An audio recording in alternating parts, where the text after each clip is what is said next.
कारवानसराय में क़याम करने वाले तमाम मुसाफिरों की खिदमत में मेरा सलाम पहुंची। और जैसा कि मैंने अर्ज़ किया कि लाहौर हमारे कारवानसराय में आके क़याम पज़ीर हो चुका है और मुख्तलिफ़ जो क़याम गाहें हैं उनमें मुख्तलिफ़ चराग जल रहे हैं, जैसा कि मैंने अर्ज़ किया था। तो अब थोड़ी सी उन चरागों की रोशनी में लाहौर को मज़ीद परखते हैं।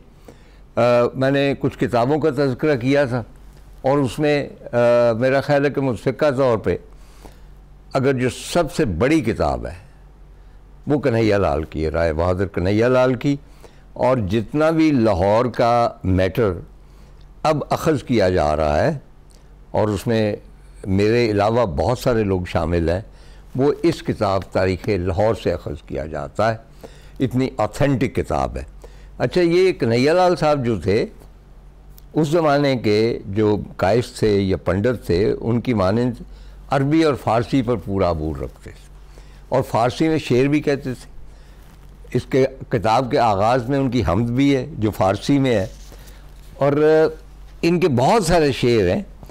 और इसमें मसलन राय बहादुर कन्हैया लाल लाहौरी कहलाते थे। मसलन तारीख़ निगारिश निगारे नामा ईंस, ये अब उनका फ़ारसी का कलाम है कि बराए इंकशाफ़ हाल तारीख़ चूअज़ हातिफ़ बजुस्तम साल तारीख़ निज़ाज़ चरख़े चाम जद मसीहा बगो पुरदर्द नज़्म हीर और रांझा। ये बहुत कम लोगों को पता है कि कन्हैया लाल ने हीर और रांझा के बारे में ये मिसरा कहा है कि ये जो किस्सा पुरदर्द है हीर रांझा का, तो हो सकता है कि उन्होंने हीर रांझा का भी किस्सा लिखा हो। तो सिर्फ़ ये मिसाल देने के लिए कि उनकी फ़ारसी कितनी तगड़ी थी, जो मतलब है कि उनकी जो उर्दू थी उसमें फ़ारसी की कितनी ज़्यादा आमेज़श थी। अर्ज़ हाल मुसन्नफ़ व बाइस तसनीफ़ किताब। आप जानते हैं कि पुराने जो किस्से थे उनमें जो शायद सुर्खियाँ होती थी फ़ारसी में होती थी। चुनांचे हीर रांझा में भी वारिस शाह जो हैं उनकी तमाम सुर्खियाँ जो हैं वो फ़ारसी में। तो कहते हैं खुदावंद ज़मीन व ज़मां खलाक कौन व मकान की हम्द के बाद बंदा नियाज माल खुश चीन खरमन आहल कमाल राय बहादुर कन्हैया लाल अल मुख्तलस ब हिंदी खल्फ़ जन्नत मकान अर्श आशिया लाला हर नारायण हाल मुतवज़न शहर लाहौर खिदमत में अरबाब फजल कमाल की अर्ज़ परदास है। वो ऐसी उर्दू लिखी है उन्होंने। लेकिन जब वो लाहौर का तज़किरा करते हैं, इसकी इमारत का, इसके खंडरों का, इसके हवेलियों का, तो नहायत ही सलीस उर्दू इस्तेमाल करते हैं। रीडर के लिए वहाँ कोई मुश्किल दरपेश नहीं। मेरे भी ये रहनुमा साबित हुए। मुझे याद है कि एक मंदिर मैंने डिस्कवर किया, मुझे कुछ पता नहीं था, अंदाज़ा नहीं था कि कौन है क्या है। चावलों की दुकानें थी, पीछे वो छुपा हुआ था और उसकी छत बड़ी खूबसूरत थी। बल्कि मेरी किताब जो है लाहौर आवारगी, उसकी बैक पे उसकी छत की तस्वीर है मिनिएचर्स। तो मैंने कन्हैया लाल से रुजू किया और मुझे उनका हवाला मिल गया उस मंदिर का, और उस वक्त वो ज़ेर तामीर था। चुनांचे तारीख़ लाहौर कन्हैया लाल, मतलब है कि इसके यानी बाइबल ऑफ लाहौर कह लें। सैयद मोहम्मद लतीफ़ साहब हैं, तारीख़ लाहौर, ये भी बहुत अहम किताब है। लतीफ़ साहब के पोते थे एक मिनहाज, वो मेरे दोस्त थे, उनसे सैयद साहब के बारे में बातें होती रही। वो इंतकाल फरमा गए, उन्होंने चंद एक फ़ंक्शन किए थे। लतीफ़ साहब की भी दरबार अकबरी एक और किताब, और ये भी बड़ा सॉलिड लिखते हैं। उसमें कुछ चीज़ें हैं ज़रा गुंजलक सी, बाहर तो बहुत बड़ा काम है। और उसके बाद जैसा कि मैंने अर्ज़ किया कि मजीद शेख साहब का अक्सर हवाले मैं देता हूँ। बहुत सारी चीज़ें जो हैं इन्होंने अपने आप को वक्फ़ किया हुआ है। हमीद शेख साहब के साहिबजादे जो जर्नलिस्ट थे, ये सिविल एंड मिलिट्री गज़ट में एडिटर भी रहे और हमने उनको देखा भी हुआ, मिले हुए हैं सरसरी तौर पे।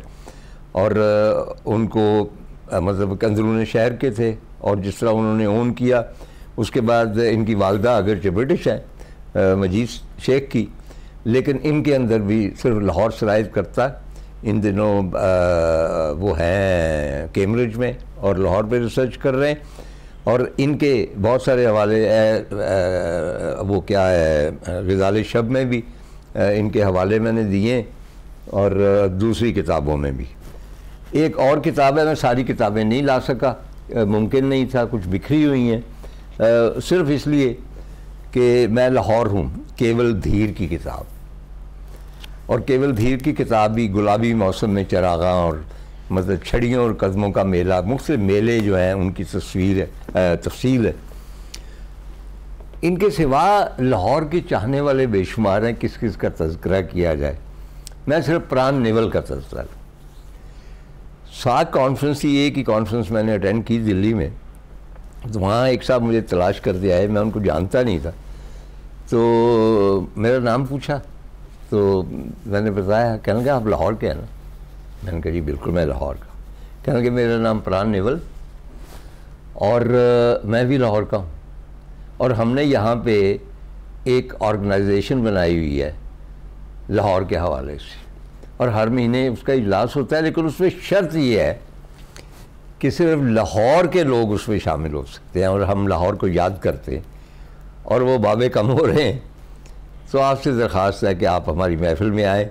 अनफॉर्चुनेटली मैं ना जा सका, कोई वीज़ा का मसला था, लेकिन जब वो लाहौर आए तो गवर्नमेंट कॉलेज ने उनकी पजीराई की।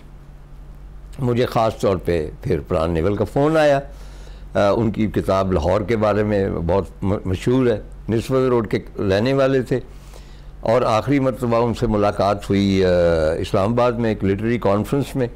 वेरी एक्टिव बंदा था प्राण नेवल, और खुशवंत सिंह का बहुत ज़्यादा दोस्त, और खुशवंत सिंह के बारे में भी बाद में किसी वक्त हम बात करेंगे।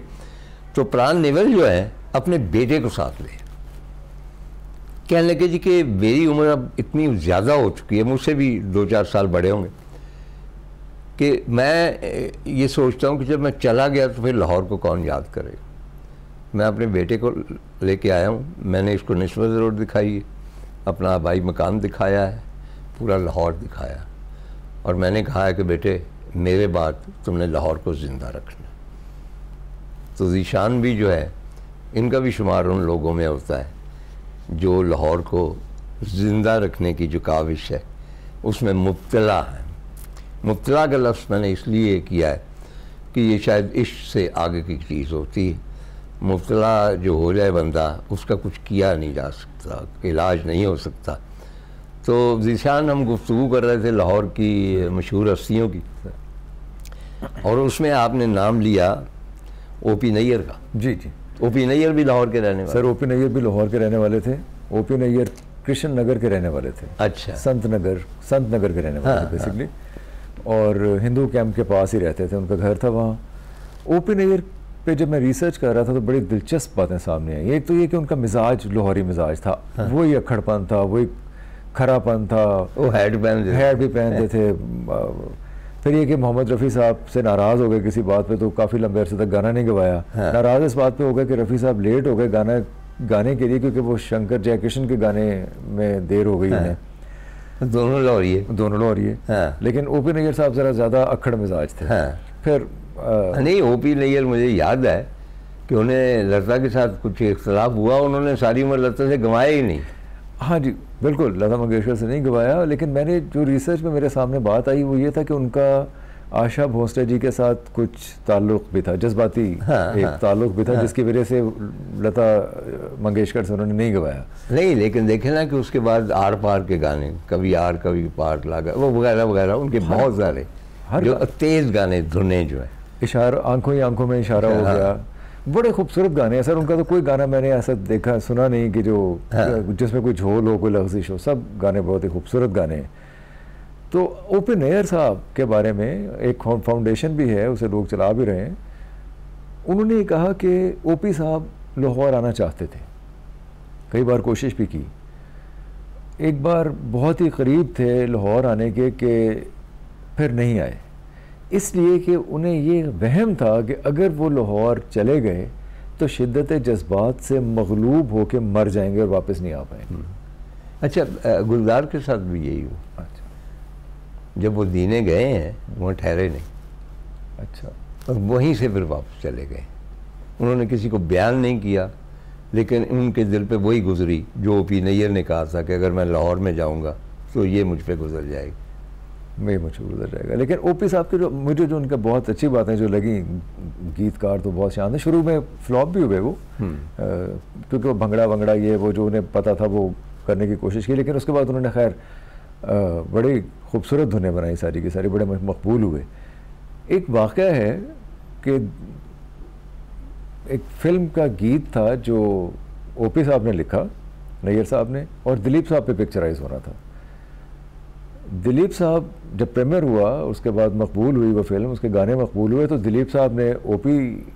नैयर से ये कहा कि नैयर साहब आपने देखा कि हमने कैसा रक्स किया आपके गीत पे, गीत कितना मकबूल हो गया। ओ.पी. साहब अब लाहौर से हैं, उन्होंने आगे से कहा, ओए ए ओ.पी. नैयर दा लिखा है गाना सी, ये तो गधा भी नाच सकता। यानी वो इस तरह का एक उनका खुलापन था उनके अंदर। तो ओ.पी. नहीं आए कभी, लाहौर नहीं आ सके बहुत ज़्यादा ख्वाहिश के बावजूद।